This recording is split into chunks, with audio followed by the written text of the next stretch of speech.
Hello, everyone, and welcome to Working Lunch webinar series brought to you by Rutgers University Alumni Association, the Career Service Program, as well as the Rutgers University Foundation. It's a pleasure to be here with all of you today. Thank you for joining us and taking the time. I hope you're all doing safe and well during these unprecedented times. I'd like to get started with the presentation here. And again, just as a reminder, if you have any questions, please feel free to submit them at any time throughout the presentation in the chat feature or the Q&A section, the lower right-hand corner of your screen. And we'll take those questions at the end. So today we're going to be talking about building recession resistance. And this is the second part of the two-part webinar series around this particular topic. My name is Colin von Liebtag, and I'm the Assistant Director for Alumni Career Development with the Rutgers University Alumni Association. And it's really a pleasure to be here to talk about this challenging topic with you, but one that I hope we can find some information and empowerment through that information with. So just as a quick recap, the Recession Resistance Part 1 webinar that we had was really around this idea of preparedness. And so it looked at general themes, trends, which industries tend to be safer, more at risk, what's the impact across the lifespan for anyone from a recent grad to a more advanced individual in their career. What's been some of the initial impact with COVID-19 in terms of how it's starting to accelerate the recession that we're either currently in or heading into? And today we'll actually look at some of the more recruitment related impact and the recruitment outlook in the job market. But we also looked at organizational signs of layoffs and financial considerations, as well as how to start to really prepare for a potential transition should you be encountering that with layoffs or organizational restructuring or things of that sort. And then certainly some available resources to assist you with that. So if you're interested in checking out part 1, you can always find it on our YouTube channel or through the ralumni.com/career resources website. In part 2 today, we're going to be talking more so about the response. So part 1 was, again, preparedness. This is now in response to, needing to basically create a career action plan for yourself and make a transition. So that might take place either through more of an acute job search, one that has more of an immediacy to it. Maybe you're staying within the same field.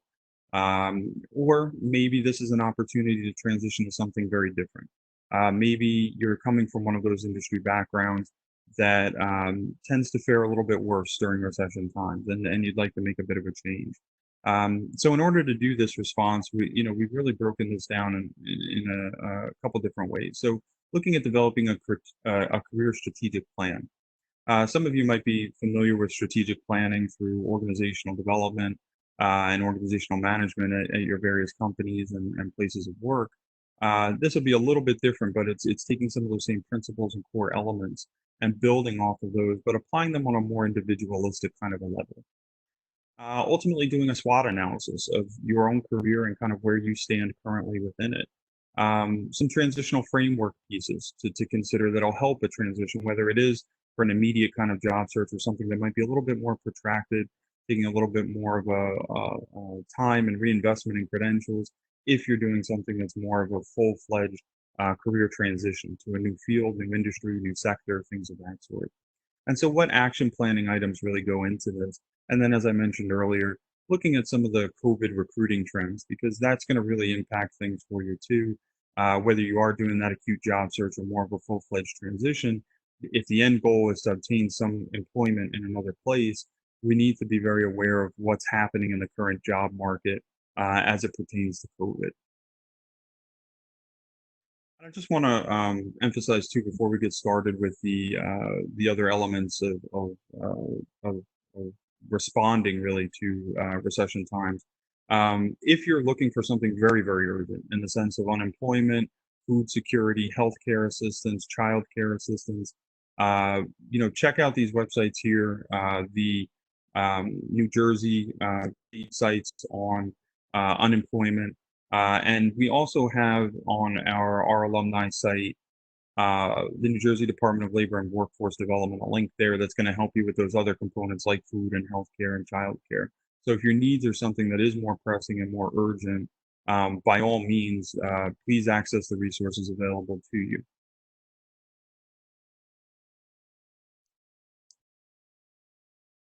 In terms of this idea of responding now to change, and obviously we're in the midst of a major change in many ways. There's a few different ways of starting off this response, and first we would look at things like your professional role. And again, is it something that you're looking to do more of an acute kind of search within the same field? It's just been laid off maybe, or looking for a new opportunity, or sensing signs of layoff, and I need a transition into a new job much sooner than later, versus something like the career transition, which is going to be possibly something very new. You're switching fields completely. It may involve going back to school or obtaining some additional kind of credentialing, things of that sort. So the career transition is going to be a more involved process in the sense that there may be some additional steps, there may be some additional self-evaluation, finding that right field for you. How do you make that transition into it? And those are going to be some of the things that we talk about a little bit here today. Either one, though, is really going to start with this assessment of needs. So, is this an emergency kind of situation? Is it something that's just kind of filling the gap? Possibly been laid off due to COVID, but there is intention on the organizational parts to hire you back, or you might have been furloughed, or something along those lines. So it's more of a kind of a stopgap and just filling an immediate need, versus maybe something that would be a pivot position into a full transitional kind of role. A pivot position would be something where it may not be directly where you want to be in terms of the exact work or the exact level, but it's something that kind of gets your foot in the door because it's still very much in the realm of the new field that you might want to go into with a full transition. And also considering things like context and your personal circumstances, frankly. The timing of it, and what can you expect in terms of length of job search and length of transition.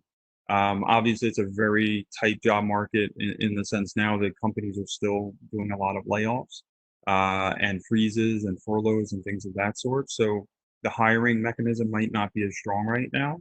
But once things start to kind of level out a little bit, having some realistic expectations to mitigate some of those senses of frustration and hardship that can come with conducting a thorough job search. But also expectations in terms of what are employers looking for? How marketable am I now in my field? Are they looking at people that have more advanced degrees and more advanced skill sets in certain areas, or are new skill sets really valued that much more?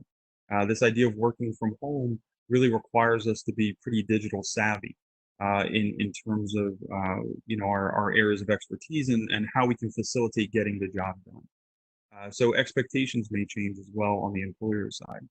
And then, obviously your life circumstances. How does the either immediate job search or the career transition that you may go through, which could be more of a long-term kind of goal, fit into your larger life goals and the context of your life? And this is very much related to family and even geography and the markets and how they kind of are in your particular area. But obviously finances being a really big part of the decision-making process here. And so as you start to develop a career strategic plan, whether this is something for more the immediate job search or the full-fledged career transition, it's important to really look at what is your mission, vision, values, goals, and then actionable steps that you would take to achieve this. And it's a similar process in theory to the kind of strategic planning you might do as an organization or as a department or things like that. But you're applying this to yourself now as an individual. So, in terms of your mission, what is it that you do and why do you do it? What is the purpose behind the things that you do?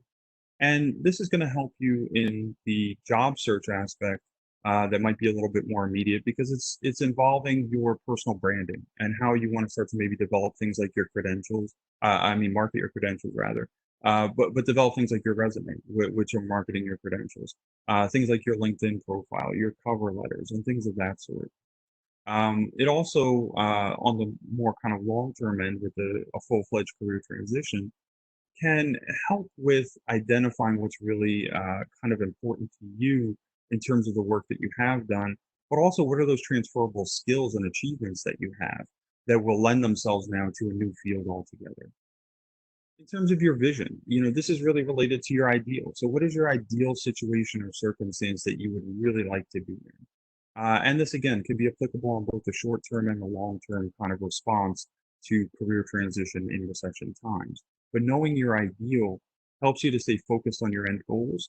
It helps you to uh, really get and stay in tune with your inherent motivations for the things that you're doing. And then the value too, and values are really that number one predictor of career satisfaction, believe it or not, moving forward throughout your career lifespan. Um, you'll find this is especially true as you start to get to the more mid and advanced levels of your career. But when you have a job that and a career that doesn't align with your current value system, it's something that you'll find inherently a lot more dissatisfaction with. So just picture this, you really value work-life balance and being able to spend time with friends and family and traveling and doing the things that you enjoy in your spare time. But you have a job that you're really good at, and you have a great technical skill set for it, and you have the personality for it, and you have the experience and the education, and you're successful at it. But if you find that now it's demanding more and more of your time and taking you away from the things and people that you enjoy, you might start to find a lot more disharmony career-wise and a level of dissatisfaction that starts to become a little bit more untenable. So that's where values start to kind of really play a key role in how we make some of our career decisions moving forward and how we start to strategically plan things. Ultimately, the goals. What is it that we're hoping to achieve out of this? Um, we have goals that are kind of more broad and long term in nature, and then ones that are a little bit more tied to this next part, which is actionable steps and how we're going to do that. So making goals, and we'll talk about how to set really specific kinds of goals, but ones that are going to help you to realize all of these different components of what's important to you, how you can start to achieve it and do it.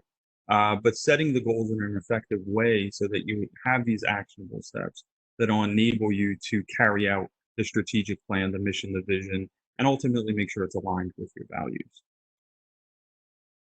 And one of the ways that you can start this is through basically conducting a SWOT analysis, a career SWOT.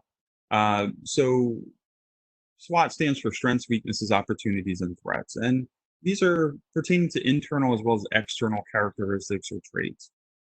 So with your strengths internally, you're really looking at the things that are assets for you, the things that you have going for you, and it's a very inherent thing. It could be related to your ability to make great connections with people. You're a strong communicator.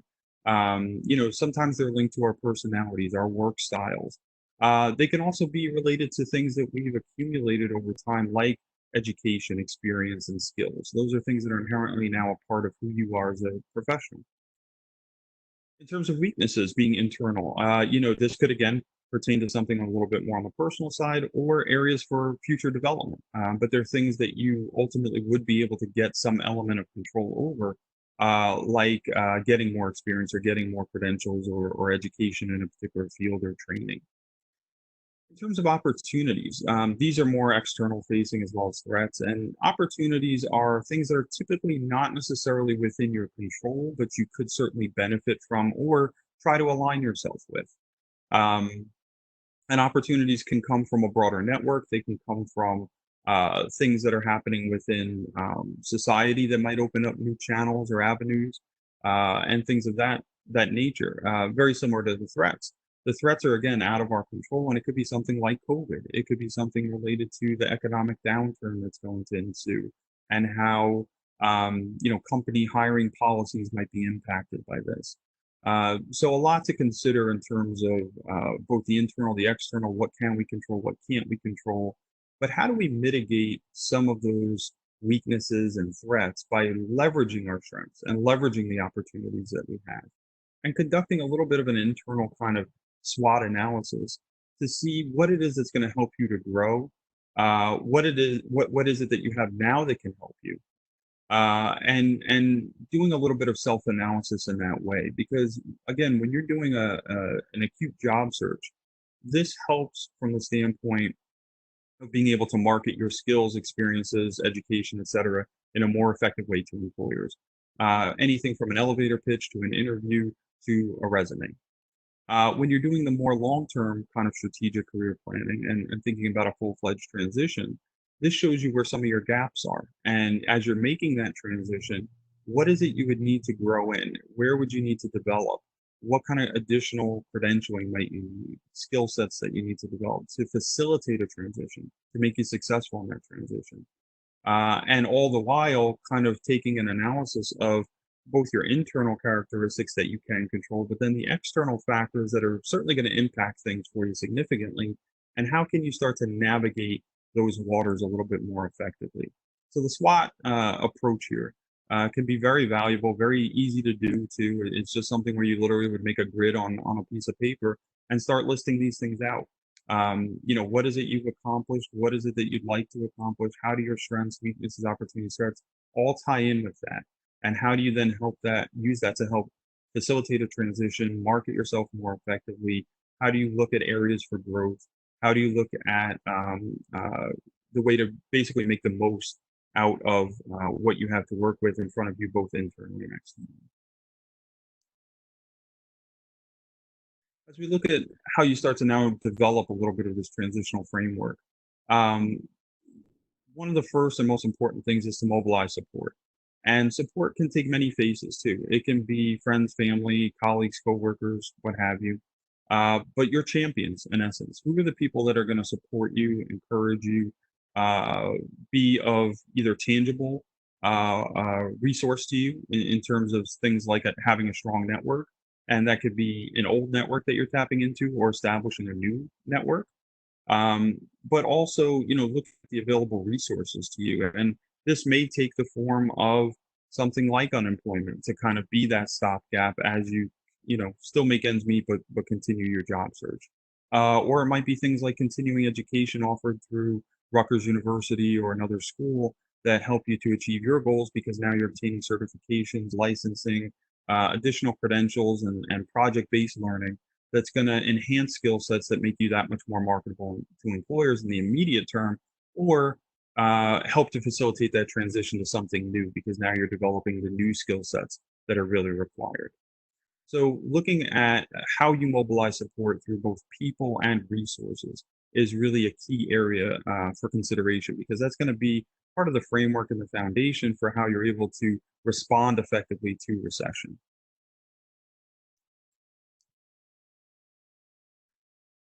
We talked a little bit about some of the informal methods of self-assessment and something like a SWOT analysis, but you may also consider more formal aspects of self-assessment, and this could relate to something like a personality, strengths, interest, or values inventory.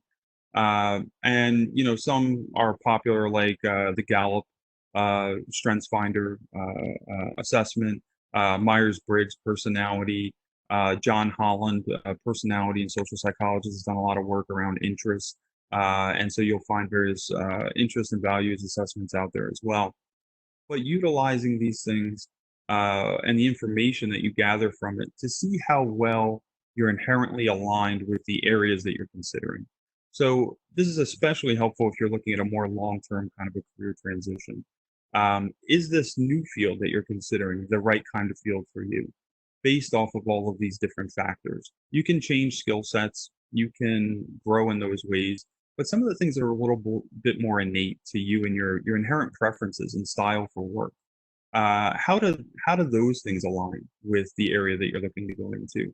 Because if you're looking to make a career transition in response to recession, it could be for a number of reasons, but part of that could really be related to you not finding the kind of satisfaction and fulfillment within that field that you maybe initially thought you would.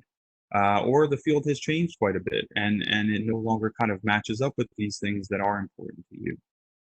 So when you're identifying your gaps, it's related certainly to your skill sets and where you need to grow, but also on the more personal kind of side. And uh, how can you start to fill those gaps by finding other kinds of meaningful work? And even if you're looking at a more acute kind of job search, this is very valuable too because you identify certain selling points for yourself, if you will, things that you can market to employers, things that you can make sure align with the organizational culture of places that you're applying to in terms of things like your preferred work style and how you typically would like to engage with your work and with your employer. They also help you to stay very in tune with your field. So with your field, it can be changing, it can be growing, it can be requiring new skills, but it may take on a different nature of work. And we're certainly seeing some of that now with a lot more telecommuting, obviously, and we don't know how long that's going to really go for. But if the nature of work starts to shift a little bit too, if you're someone that really enjoys more interpersonal communication, that's going to be a consideration that you might need to make at some point. So staying in tune with the field and how that stays aligned with you and the things that are really most important to you. And so just kind of wrapping this transitional framework piece up for career transition, it really ties very closely in with identifying new areas for exploration and saying, okay, these are the fields that align with my strengths, personality, interests, values, things of that sort. But also seeing what are some of those transferable skills that you might already have. And those could be soft skills, things just related kind of to who you are as a person and how you communicate, for example. And identify some of those gaps so that, maybe there's some way to either mitigate them through strengths that you do have, or say, okay, based off the gap, maybe that's not the right area for me to be considering at this point. And from the job search, again, the personal branding piece, gaps that are going to be more immediately necessary in terms of filling to make you more marketable in the field. But also, how do you start to highlight some of your achievements? This is really paramount in the job search to help you stand out. You want to show that you're purpose driven in your work, that you have achievements to fall back on, you've been successful, you've worked on projects that had good results, all of those kinds of things. So as you're marketing yourself through the job search and your resume, your cover letters, your emails to employers, your interviews, your elevator pitches, your networking opportunities, how do you highlight those achievements based off of who you are, what you've done, and what you can really be proud of? So in terms of your career action plan, really looking at how you uh, uh, start to plan out your goals in essence. And one of the methods is the SMART goal method. So looking at goals that are specific, measurable, achievable, relevant, and time sensitive. And this becomes especially crucial when you're looking at making transitions in the job search, whether long or short term. And it has a little bit of a different time frame to it, obviously depending on need and urgency. But it's very helpful to keep you focused and on task, and also to make it something that is not necessarily a frustrating experience because you see that you are achieving goals and making progress towards a bigger goal that you might have. The idea of getting a job in and of itself is not necessarily a very strong goal. When we look at something like the SWOT analysis, there's so many factors that could play a role in that, right? It's not necessarily because you're lacking anything that you're not finding a job right away or making a smoother transition in your career in response to recession times. Obviously, the recession itself is a huge factor in that. And that has nothing at all to do with you as an individual, your skill sets, your expertise, your ability. But obviously, you're going to feel that pretty profoundly. So, setting a SMART goal is something that can help you to achieve that bigger idea of getting a job, but it breaks it down into more actionable kinds of steps. And that's what you ideally want to do when you're solving any kind of a problem. You take a very complex kind of an issue, break it down into individual manageable components you can deal with, tackle those, and then before you know it, you've actually built a plan towards your overall goal that you have. So, with your career action plan and setting SMART goals, look at setting a goal, if it were involved with a job search, of I'll get a resume critique done by the end of the week, and then make the necessary adjustments that I have to based off of the feedback that I've gotten. Because that's something very specific. You can obviously measure that you've done it or you didn't. You have a time frame within whether it's something you've accomplished within that week or not. It's very relevant to your overall goal, and it's certainly achievable. So it hits all those SMART kind of criteria. And it is something that once you do it, you know that you've made some accomplishment and movement in the right direction. It's something that is pushing you towards that bigger goal. It's almost a checklist item that you can make sure that you've hit. And sometimes it's nice to see all those checks done, as opposed to I didn't get a job this week. But what are all those other things that you did do that are helping move you in that direction? So looking at the SMART goal setting technique and strategy is very effective. And as you continue thinking about how you're planning this out in your long or your short term transition, it can be about how do I set goals related to helping me to make incremental kinds of moves. And so this is something where it might relate back to those pivot positions we were talking about. The goal might be to develop the resume, get the applications out, work on my interviewing prep and practice and those kinds of things, but then that's to land the position that becomes the pivot role. So it's really helpful when you're making a long-term transition to look at the short, the medium, and the long-term goals that are ultimately going to get you to where you want to be in that transition. And there are times, just to be honest with you, that could be a years long process. That's why I call it a more protracted or long-term kind of a full-fledged transition you make into another role. Even if it's in the more short term, though, some of these elements are certainly going to be very applicable. It's just with a little bit more sense of immediacy and purpose behind what you're doing. So your career action plan should really take into account researching, networking, and exploring. And this pertains to organizations, jobs, individual jobs, industries as well, but also people. So the research that you're doing in preparation for an interview or for your applications and really targeting your list of potential employers that you would like to work with, doing the research on them, following them on social media, connecting with them on LinkedIn, looking at the company, who might I be able to start networking with there, whether they're alumni or they're the hiring managers of the department that I'm interested in. Doing that deep level of research, networking, and exploration to be very in tune with the organizations and the job roles that you're interested in, but also on the industry or sector level so that you can speak very knowledgeably about different trends, about how you see the industry moving forward in the future, lessons learned, where the current state of the industry may be. All of those kind of things make you so much more viable as a candidate, more knowledgeable in your field, more of really a subject matter expert in your particular career path. That's going to help obviously with all aspects of your application, whether you're developing your resume, cover letter, what have you, interview prep. It helps you to tailor these things to those organizations in a meaningful way. When you're looking at this from the aspect of more of a long-term kind of a transition to something new, it's all about gathering information, fact finding, getting to learn the field a little bit better. And this is really so valuable when you start doing informational interviews with people who are already in the field doing the kind of work that you would like to do, because they can give you that kind of hindsight 2020 vision. They have lived this, they've gone through it themselves. Maybe they even made a transition from something else.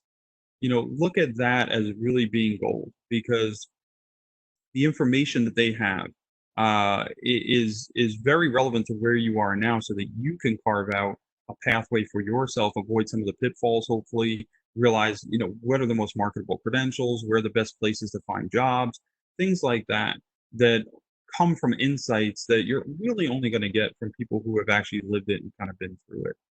And this is where industry contacts become so important on both the short and the long term kind of transition that you might make.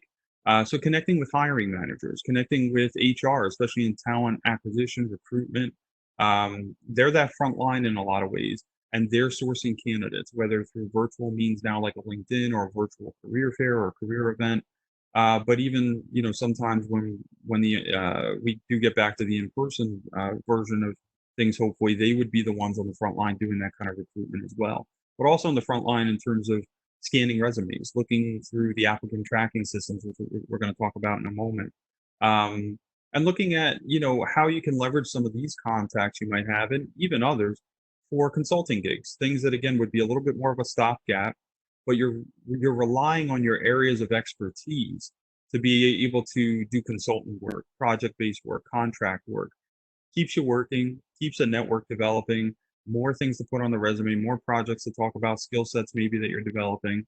Obviously keeps income coming in, which is great. But it's also giving you a little bit more control over your current employment situation. And that's always empowering. And sometimes it really is easier to find a job when you already have a job. So even if that's consulting work, it's still current and fresh on the resume. And hopefully, while you're doing the consulting work, you would be developing that network all the while, because you always want to do your due diligence in terms of thinking through for the next opportunity. So as we touched on a little bit, this idea of really focusing your list is important, and the list should really pertain to organizations and companies uh, in terms of job titles and in terms of people that you would like to reach out to. So let's take a little bit of a deeper look at that. Um, I actually like this picture because it's uh, very in tune with the idea that you can have multiple job titles, um, but that may even speak to the same kind of field. And certainly there's a wide list on the slide here. But just because someone is called a marketing coordinator in one company doesn't mean that them being a digital media strategist doesn't have a lot of overlap in the other company. So that's where having a sense of what job titles are and which ones they're relevant to and which organizations can be all the more impactful in your search. Um, and again, that's whether it's long term or short term. So really being in tune with your field, your industry, the companies, that's where that research level becomes so much more important because now you can literally speak the same language and the lingo that the companies are using. And that's something you then incorporate into your materials, into your interviews, into your correspondence. So now even psychologically, they start to see you as more already affiliated with them.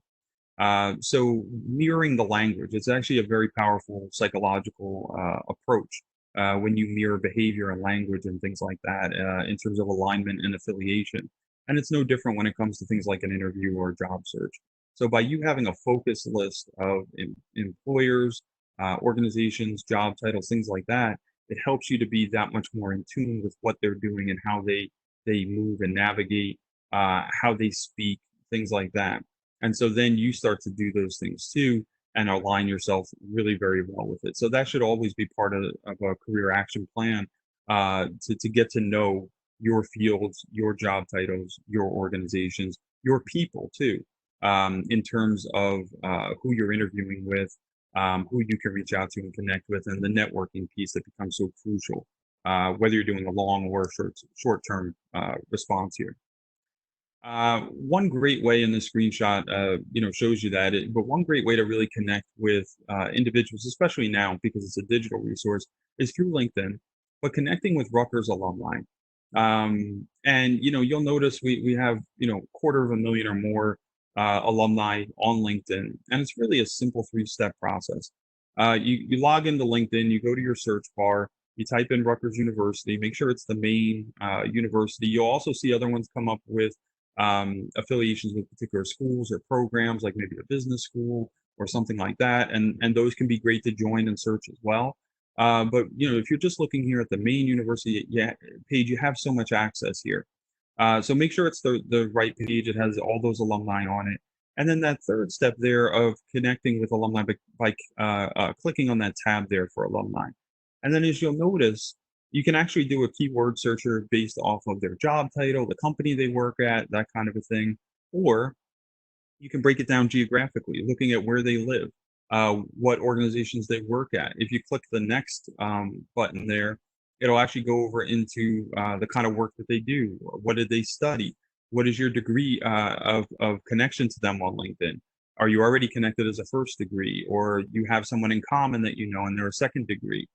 You can always ask your first degree contacts that you're comfortable with to introduce you to those second degree contacts. And that's really the most effective way to make sure you're getting some feedback from people. So a simple three-step process here that immediately puts you in touch with alumni who work in the organizations that you're interested in working at too. And this is profoundly important for gathering information on the organizations, establishing your network within the organizations, finding out about organizational culture, potential interview processes, connecting with recruiters. So much good can come of this. And alumni do tend to be warmer leads for each other than just kind of cold calling and reaching out to people that you have no inherent connection with. So when you reach out to alumni, you can always mention that, maybe you studied at the same time or the same program, similar major, or you were part of the same student group, or whatever you can garner from their profile, and find that connection that you might share with them, and then just reach out. And it's not about asking for a job, whether you're doing more of a short term or long term, but it's about developing the relationship because the relationship can lead to the opportunity. So let's switch gears a little bit now as we start to enter the back end of the program today and take a look at the COVID-19 response to recession and specifically the recruitment aspect of this and how companies are recruiting still during this time. This graph here with the percentages comes from Handshake. The Handshake platform is our career management platform hosting various resources, tools, job posting board, and things of that sort. So great resource. We'll talk about that a little bit more in just a few moments. But this comes from a survey that they did with employers who utilize their platform, and also looking at some of the numbers that they have in terms of job postings and things like that. So in terms of how recruitment is responding and how this can impact your long or short term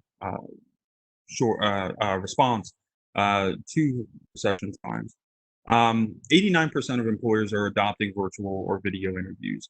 73% going through phone screens, and 59% adopting or increasing digital engagement, things like virtual recruiting events and things of that sort. And so we see that uh, a major shift is occurring here with how the employers are really responding to the COVID situation. They are still recruiting, they are still interviewing, but how they're doing it obviously has shifted, just as everybody's work has shifted at this point. So we see that it becomes that much more important to be in tune with the virtual kind of environment, and we'll take a look at that in just a second. The most impacted areas in terms of decreases in job postings versus who might still be hiring. No real surprise here. Hospitality, food and beverage, arts and entertainment significantly impacted. Everything from bars, restaurants to hotels, movie theaters, catering. Everybody in along the lines in the process, and significant hits there in terms of job decreasing decreases. In terms of those still hiring, though, pharma, healthcare, nonprofit, they've still seen some decline, but much fewer, much less in terms of the overall impact. And obviously that's very much tied to the idea of essential services. Obviously, healthcare, pharma, hospital, nonprofit. Those are things that are so essential to the current situation, and really require everything from the supply chain mechanism that's producing products to meet the demand for PPE and for medicine and things like that, but also in terms of things like social services. This graph comes to us from Candor, and it's an open source resource. So people are reporting in, and this snapshot was taken probably about a week and a half ago now. So numbers might have shifted a little bit. Certainly, I'm sure the number of companies have gone up. But what Candor was doing was sourcing information from employees who had information regarding either freezes, layoffs, or companies that were still hiring. And so almost, 6,700 companies so far as of that point. And this indicates who's freeze, hiring, who's doing actual layoffs, and who's still hiring, during this time. And it's a live, updated resource at the website there, Candor Co. So you can check that out. Just fair warning, it is open source, so not all that information has probably been thoroughly vetted, but it is something that's current, real time. People are contributing to this very regularly, and you can use it in conjunction as you're doing your research to see which fields you might want to be transitioning into or sectors that you start looking for employment in more immediately.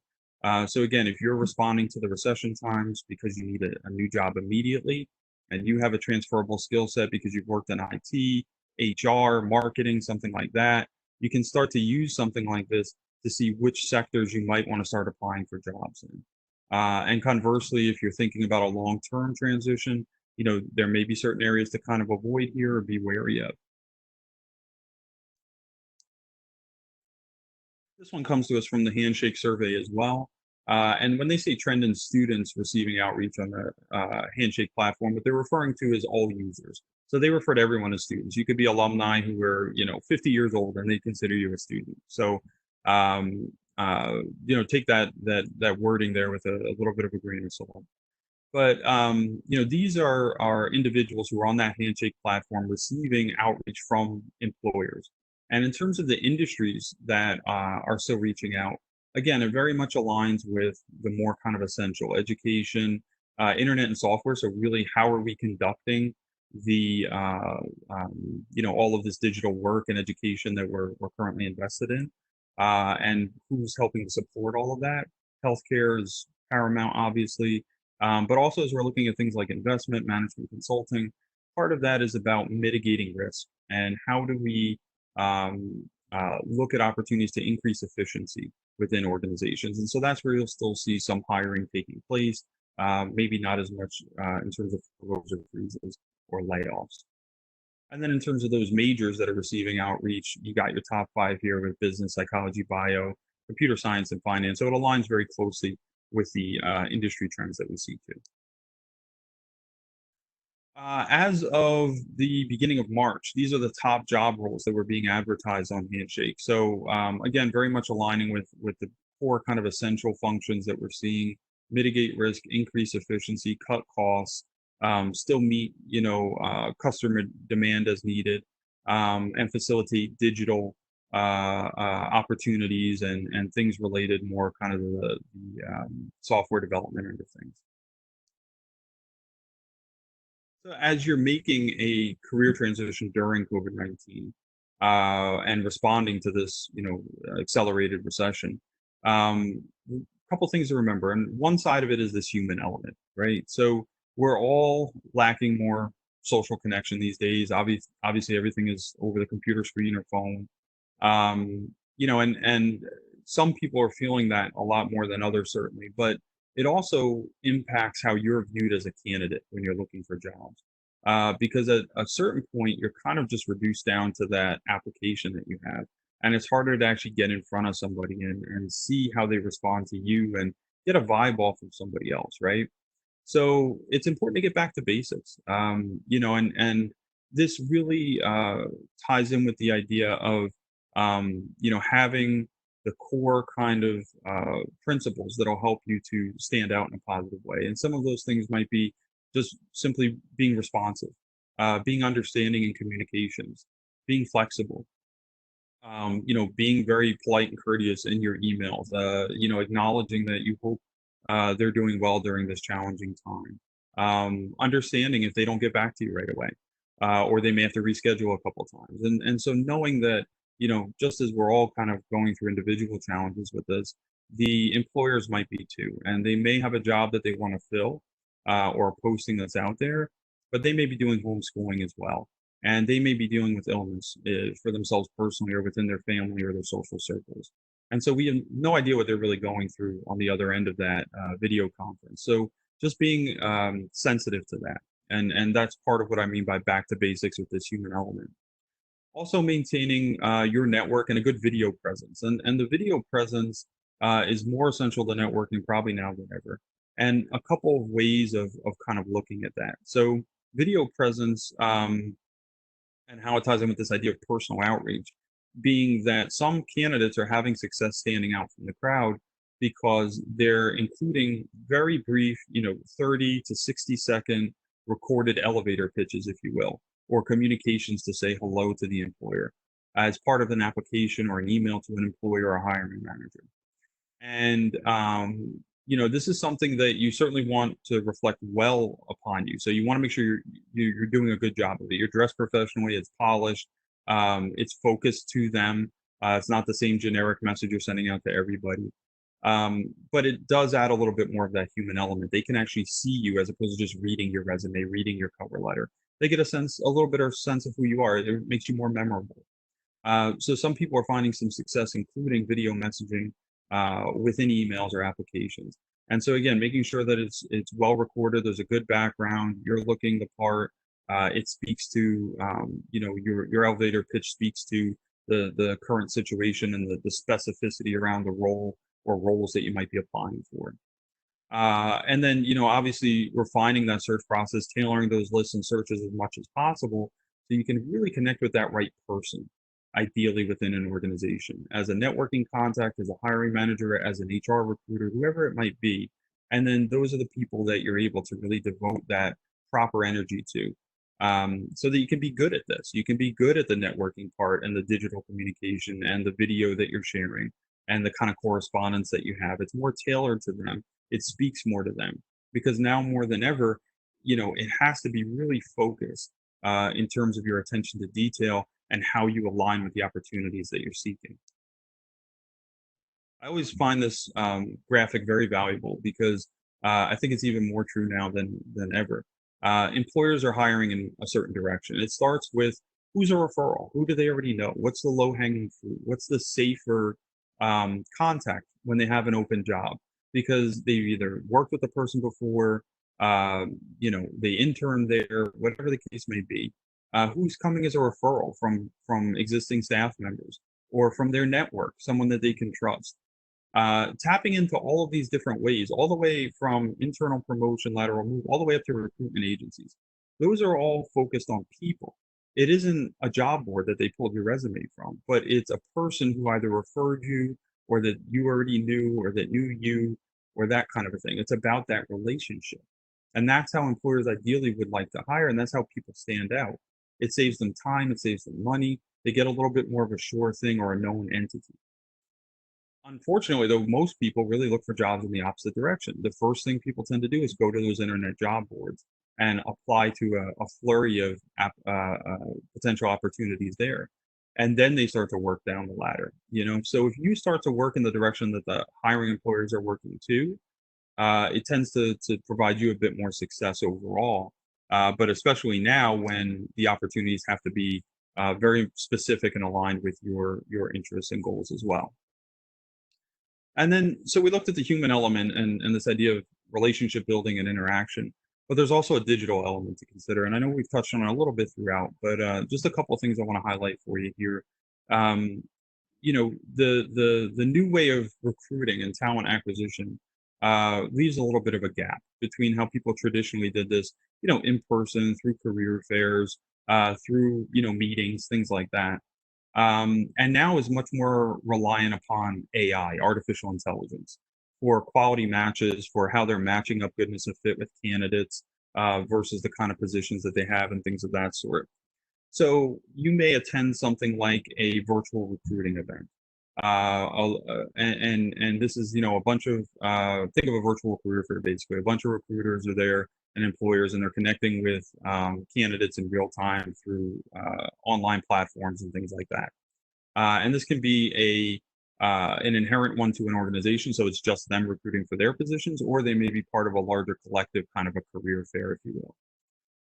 But sometimes what's generated from this are resume books. So candidates are registering for the event, submitting their resumes and documents, and then basically the employer on the back end gets a resume book, which is a compilation of everybody who submitted their resumes for this. It's so much more critical now than ever to have a resume that's ATS friendly. ATS is applicant tracking software. They use ATS, applicant tracking systems or software, for basically scanning resumes. So you're looking for keywords, phrases related to your qualifications, skill sets, education, experience, achievements, sometimes even geography and things of that nature, job titles that you've had, degrees that you've earned, all of those kinds of things. And what the ATS system is helping with is providing a match between what they're seeing in the candidate's documents with what they're looking for in an ideal candidate. And so for you as the candidate, you want to utilize the job description as your blueprint in essence.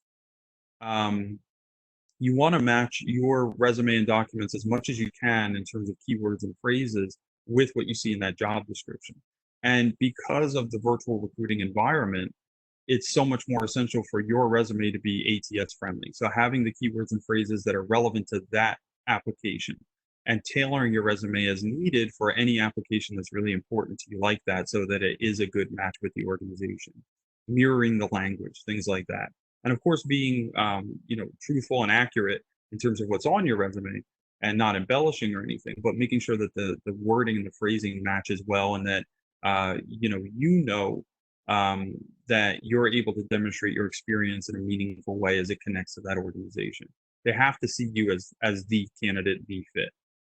Part of how they may also be conducting candidate assessment moving forward is looking at how remote ready people are. So that's the WFH is work from home. How work from home ready are you? Are you adept at Zoom, Microsoft Teams, WebEx, Slack, different communication platforms? Are you adept with technology? Things that will help you to facilitate work, to be able to work remotely, get up and running right away.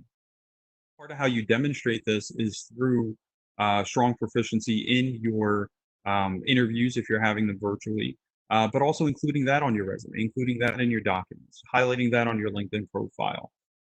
It's another thing that shows that you are able to qualify for work in many forms as it may be now, whether it's going to be all digital and remote or a hybrid or, maybe a kind of case specific basis.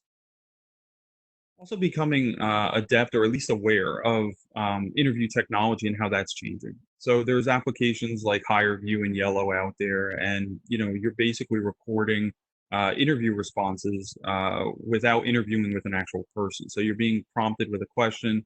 You have 2 or 3 minutes to respond, and that's recording your response there. And then the recording is what's being reviewed. And they're looking at that, obviously to weed out candidates is kind of more of a first round interview process, but it can be a little bit uncomfortable to deal with that kind of platform if you're not used to it. So having some practice in front of the camera, having some practice going through a digital person-less, kind of interview, if you will. And even if you get a chance to utilize some of that software ahead of time can be very helpful. And we talked a little bit about the virtual recruiting events and looking for those as opportunities to connect with employers in a meaningful way. Part of how you start to make the resume very ATS friendly is what we're going to talk about here. And, this idea of the STAR method, it's also known as PAR, CAR, but STAR is situation, task, actions, results. PAR is problem, actions, results, and CAR is challenge, action, results. But in essence, it's a three-step process that you're writing your bullet points with to say what you did, how you did it, and why it was important. And if you're incorporating those elements into your bullet point statement, into your interview responses, into elevator pitches, cover letter material, it helps you to really stand out. Make sure you're giving an effective answer, one that is thorough but not overly long in length or anything like that. And when you get a chance to quantify accomplishments, talking about how you've been purposeful in your work and the idea and purpose behind the work that you've done, and utilizing those keywords, phrases, and skills to really help you with that. That's where it becomes a much more profound kind of implementation for your resume. And just some other considerations here too, as it pertains to ATS and making your resume ATS friendly. Keeping it fairly simple and concise is always good. Going for the quality rather than quantity in terms of number of positions, relevancy of positions, things of that sort. Really including those essential keywords and phrases, and they may be technical skills, but they might also be more interpersonal skills or something that's broadly applicable, like project management or employee onboarding, things like that too. Clickable. So if you have projects or portfolios or research or publications or things that you've done, making sure those links are clickable. Even your LinkedIn profile, if you include that on your resume, making sure that that's there as well in a clickable kind of format. So if someone's looking at, say, a PDF or even a Word version, and they're on their mobile or cell or something like that, it's clickable. It's easy for them to make that link. Anytime you're making the recruiter or hiring manager's job easier, the better it is for you. And then obviously that it's tailored to the organizations that we talked about. And then format wise, it's not utilizing borders or charts or graphs or icons or pictures. All of those kind of things can really kind of mess up how the ATS system reads the resume. And if it's not coming through in a way that's easy to read or professional looking, chances are it's going to be looked over. And that could be, even if you have the best experience, just the one simple thing that's really holding your resume up from making any progress. So making sure your format is pretty simple, straightforward. You can still use bolding, underlines, italics, capitals, spacing, things like that to differentiate sections or important phrases, words, job titles, things of that sort. But just making sure it's nothing that like I said, is going to really gunk up, so to speak, the ATS system. Also looking at, this is a time to grow when you're in your career transition, and so whether it's increasing the work from home proficiency with some of the things that we talked about, continuing to upskill through professional development, continuing education, this is a great time to invest in yourself as a professional. Align your skills and experiences very well with your either current field or new field if you're making more of a transition, and making sure that those things match up very well. So it's a time to kind of refresh and regrow. Looking at a couple resources here as we wrap up too, that hopefully will be beneficial for you. On our ralumni.com/career resources website, we've got a number of articles that are particularly relevant to this topic, and can certainly be helpful in your search or your transition. We have an e-course that we developed on enhancing performance and well-being. So really having that right mindset to make the positive changes that you'd like to make and keep you, fresh throughout the process. And we have a job seeker's guide to COVID-19 as well. So you'll find all this and access to it through our alumni site. So please do check that out. And then some more resources to help our Working Lunch webinar series. This one that we're doing now is actually the fifth in our series so far. We have part one. We've got networking better, job quest, so finding a job, and then one on personal branding as well to help you with your approach. We have to help you with your networking and some of those informational interviews that you can start to develop more experience with. Student Alumni Career Connect, a great platform for alumni to alumni networking. You can also opt to be a student mentor if you'd like to mentor a student. It's free access and a great resource for networking. Career Shift is a job searching database as well as a networking resource.